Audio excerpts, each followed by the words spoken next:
Estamos com a cobertura completa das eleições municipais 2012, direto da redação da Folha de São Paulo, onde está sendo fechada a edição de amanhã do jornal com esta cobertura em 50 municípios que tiveram segundo turno. Estou aqui agora com o Antônio Rocha Filho, secretário de redação do jornal Agora, é um jornal do Grupo Folha, campeão de vendas em banca no estado de São Paulo, e Evandro Spinelli, repórter de cotidiano, além de Fernando Rodrigues, repórter especial da Sucursal do Brasil. Antônio, eu quero perguntar primeiro para você sobre as metas do Kassab que não foram cumpridas. O prefeito tinha se autoimposto 223 metas, concluiu 95, tem 127 em andamento e uma não iniciada. Entre as em andamento e não iniciadas, principalmente na área social, que é a área onde as pessoas mais reclamam em São Paulo e é uma área que o Agora tem uma cobertura intensiva. O que você tem a dizer sobre isso? A Haddad tem condições de levar isso adiante agora ou não?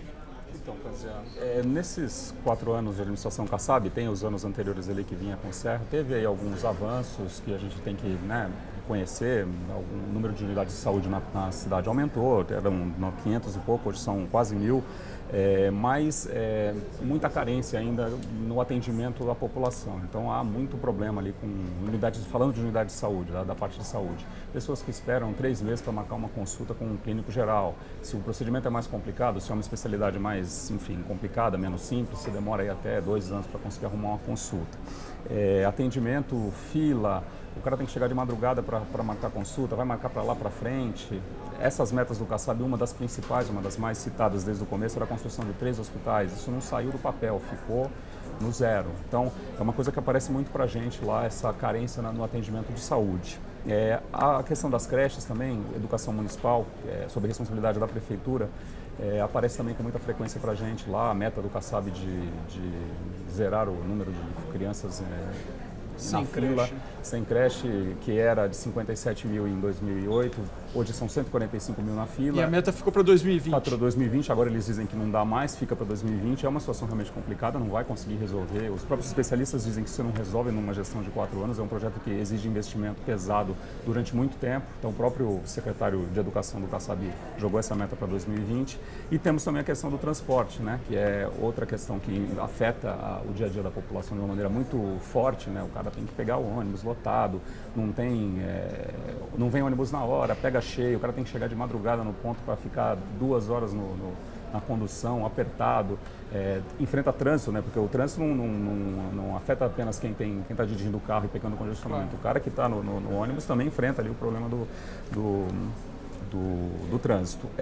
Havia uma previsão de entrega de 66 quilômetros de corredores de ônibus e não foi entregue. Não, peraí, eu não me lembro agora do número, acho que são 66 quilômetros. 66, 68, isso. E não entregou, não foi para frente. Então a cidade é muito carente os especialistas mesmos dizem que é uma saída para o transporte público sob responsabilidade da prefeitura, o investimento em corredor de ônibus. Nada foi feito.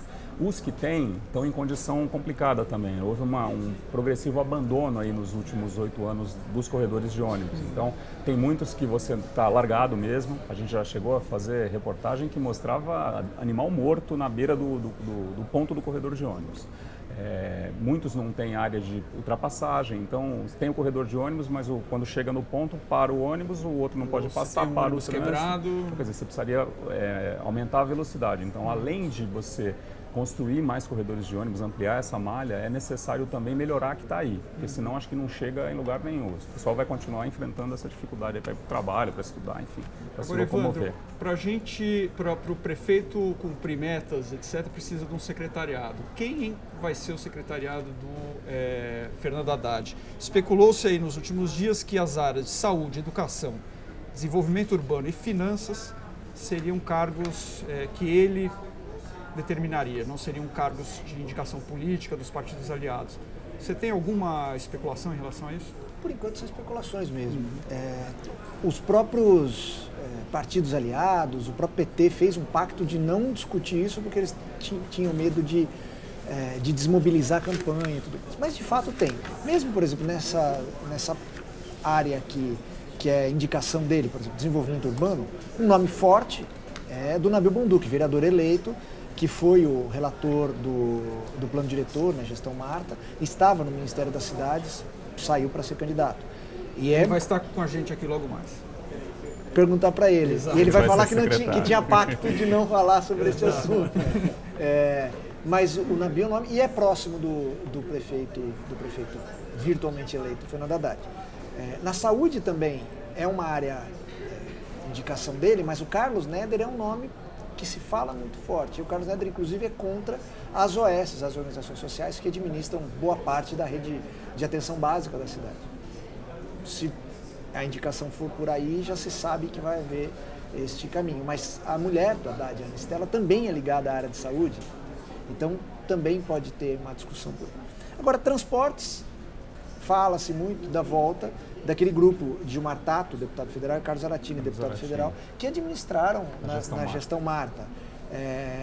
Não custa lembrar que o Antônio Carlos Rodrigues, que é vereador reeleito e é o suplente da Marta, está no Senado, também é muito ligado às empresas de ônibus. Vocês acham que Marta Suplicy e seu grupo vão ser bem representados no governo de Fernando Haddad pelo fato de ela, ainda que tardiamente, ter entrado na campanha?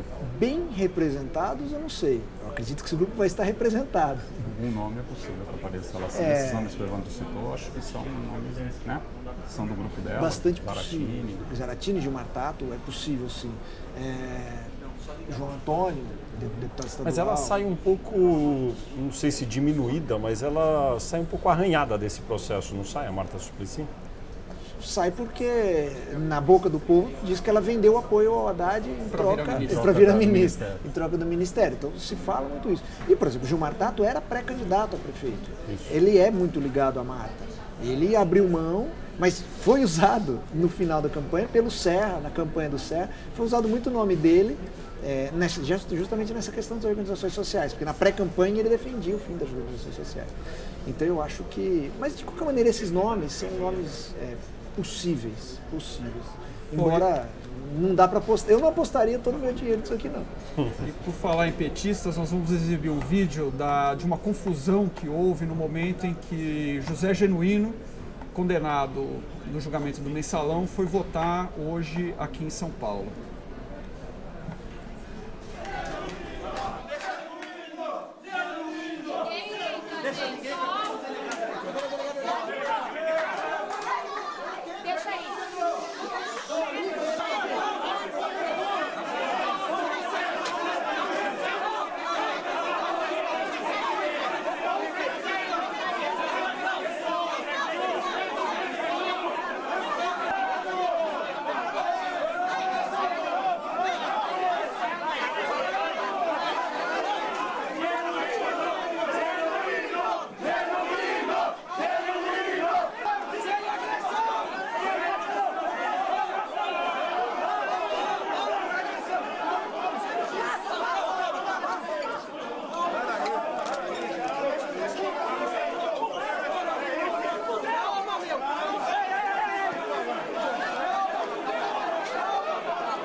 Bom, e no final o Genuíno teve que ser escoltado ali pela militância para poder entrar no carro.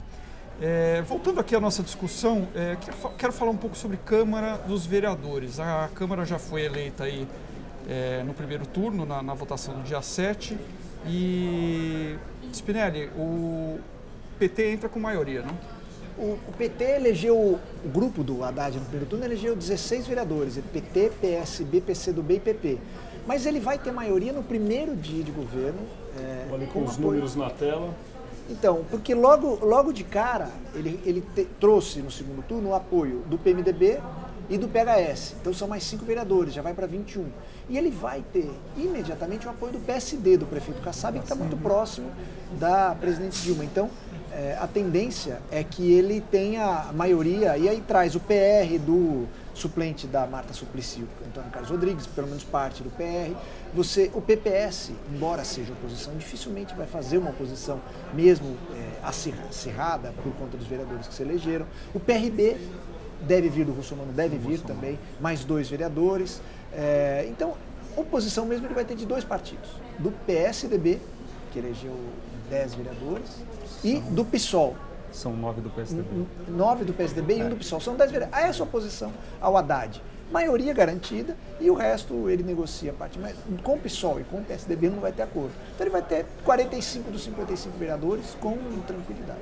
Uma situação confortável. Se repete o que tinha acontecido com o Kassab, né? O Kassab tinha uma maioria muito confortável na Câmara também. É importante, né? Quando a gente olha, aí não sei se a gente está conseguindo colocar na tela a composição da Câmara, que é muito fragmentada a Câmara de São Paulo, né? Os números demonstram uma fragmentação enorme. Isso, a rigor, favorece para quem está no Poder Executivo, né? Vai ali no varejo, é igual na Câmara em Brasília também, que a fragmentação é muito grande. Vai lá e vai compondo e passa um mês já tem maioria, não é isso?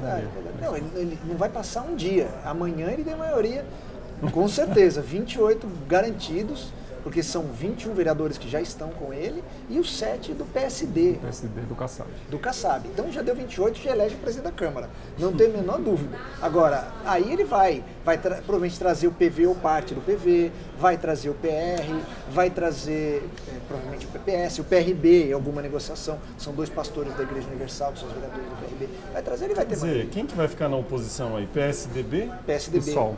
E PSOL. E PSOL.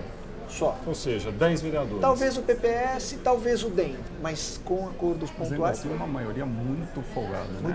Dos 55 vereadores, ele vai estar com muita gente do lado deles. Agora, na administração da vereança aqui em São Paulo, a gente teve aí alguns escândalos da coisa da votação, denúncias de corrupção, até envolvendo aquele funcionário, o Aref, né? Sim. Que foi um furo que a Folha de São Paulo deu, etc.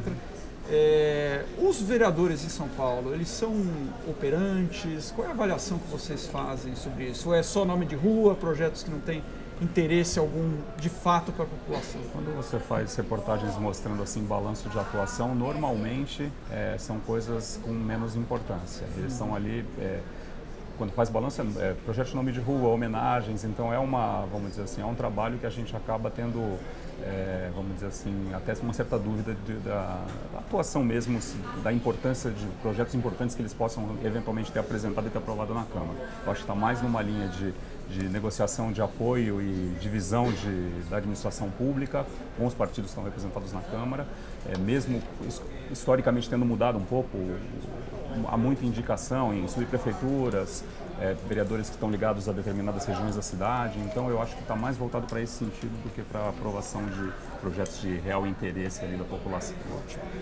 Toninho, quero agradecer a sua presença, Evandro, Fernando, daqui a pouco a gente volta e lembrando que às 20 horas começa o programa TV Folha, neste domingo, ao vivo na TV Cultura, entre 20 e 21 horas.